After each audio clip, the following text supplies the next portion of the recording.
Hello, Happy New Year. Darin Mangum here, securities lawyer, Mangum and Associates. Happy New Year. Hey Bryson, how's it going? Doing great. We thought we'd jump on YouTube and chat about something we've been some of the latest trends. What can be hotter than cryptocurrency? Tokenized offerings are really hot right now. Really, we've been doing a lot of. And you've been getting a lot of inquiries, right, about crypto funds, Crypto hedge funds, investment funds, also token issuer companies. A lot of people are looking to tokenize their assets. Yeah, so we wanted to get on real quick and talk about tokenizing assets. That used to be sort of a fringe word, like tokenization or digitizing your assets, but it's really become more of a mainstream way to, again, when it comes to pooling investor capital, you can certainly tie, gone are the days, I think, my personal opinion, of just putting out strictly tokens and letting the tokens have value in and of themselves. Now, obviously, the big exception to that is Bitcoin. Obviously, that has tremendous value in the marketplace as a medium of exchange. That's the primary reason for it.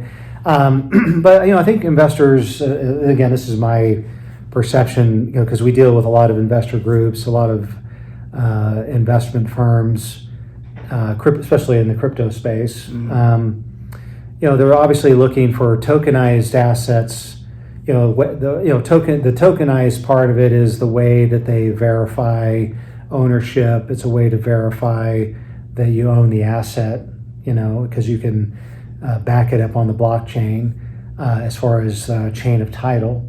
But as far as tying, a lot of people are taking tangible assets like real estate, for an example, and they are tying it to a blockchain powered digital token, right? And so or it could be like instead of offering you stock in my company, for example, they're saying, well, I'll issue you this token, and tied to this token is say a profits interest in my company, right?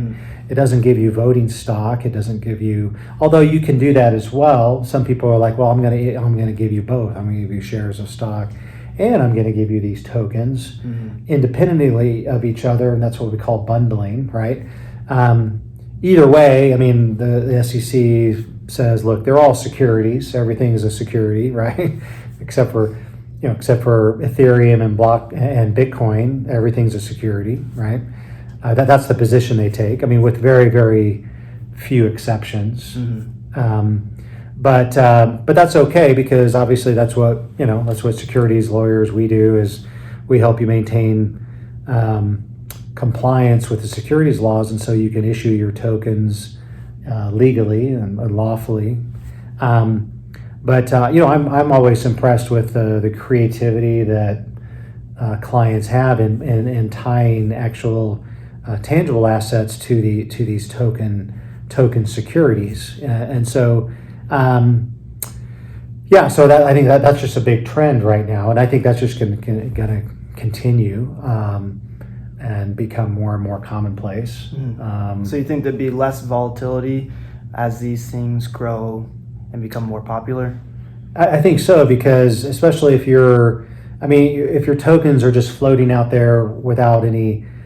I think that's why you have the volatility, like in Bitcoin, the volatility in some of these pure cryptocurrencies that aren't necessarily tied to any tangible asset or any type of revenue stream or anything like that, because it's hard to value, right? It's just really what is the value? Well, it's whatever somebody's willing to pay and somebody was willing to sell it for. That's the market. That's why you have that volatility.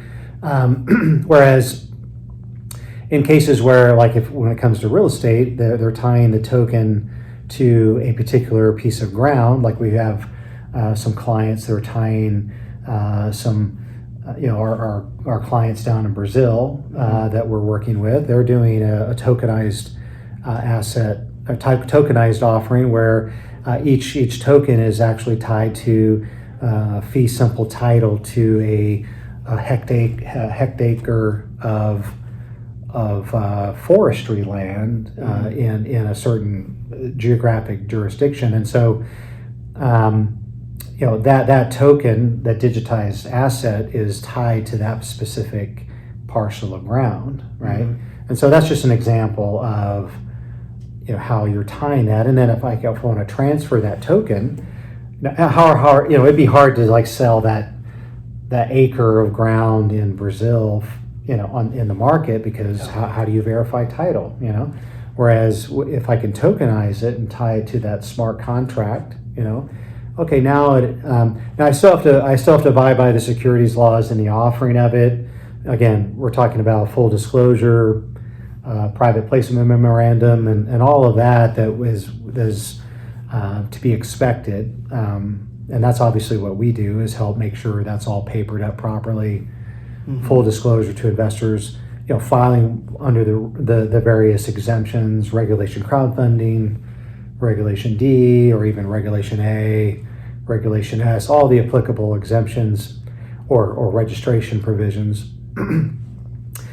But the long-term aspects after the holding period, after the investors have held that digitized asset for the required length of time, well, now I can, whether I want to list it on an exchange, whether I want to just freely sell it in the marketplace.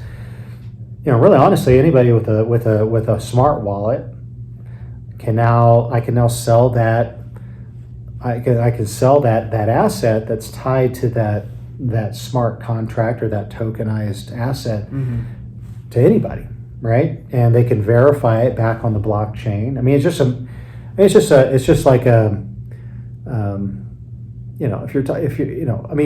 back in the old days, when you sold something, you'd have to go get a title opinion and a title report, and even then you weren't sure if you really had the asset or not. And even if you got a title opinion, it's got all these disclaimers like, well, maybe we missed something, right? Well, the blockchain, kind of hard to. It really is a hard thing to try to. I mean, not to say that it's a guarantee, right? Because anything that's digitized could possibly be hacked and messed with. But the blockchain, that's because of the decentralized way it's it can be verified not just from one source but from multiple sources. That's what kind of creates the verification on the blockchain.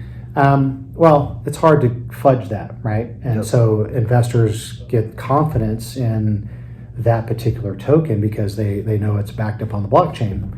Anyway, and they can show title too. They can show back, who owned this originally and all the rest of it. Obviously, there's a lot of legal contract work under the hood of all that. When you're obviously putting these smart contracts together, these tokenized assets, and especially if you're offering them to investors. But yeah, that with all that being done, I mean, there's really no end to the different creative ways that people can use the blockchain to not only raise capital but to hold assets and things like that. So I mean, it's kind of a cool, exciting time. As crazy as times are nowadays, it's still kind of exciting to think of the technology aspects of a lot of these things. But a lot of new and interesting things coming up with this. And a lot of different options for investors and those of you who are looking to create funds or new companies in this space. I mean, I guess aside from your tokenized type offerings, again, like you mentioned, we do, we're doing a fair number of strictly just pure private hedge funds, private investment funds that have different strategies to, obviously there's risk involved, but hey, there's a lot of upside in a lot of these emerging cryptocurrencies, and they're taking that on, and I think a lot of them are going to be really well rewarded, especially in the long term. I mean, short term, you're going to have some crazy ups and downs, but I think if that's something that you're into or interested in, we're certainly at your disposal to help make sure that everything is done properly. So yeah, if you guys have any questions or comments about what we talked about today, please reach out. We're happy to talk to you, and we can set up a consultation for you and help clarify some of the things we talked about. So don't be afraid. Please Awesome. reach out. Yeah, thanks for watching, and appreciate you like and subscribe to our videos, and feel free to share it to anybody that is looking in this space. But we look forward to seeing you on the next video.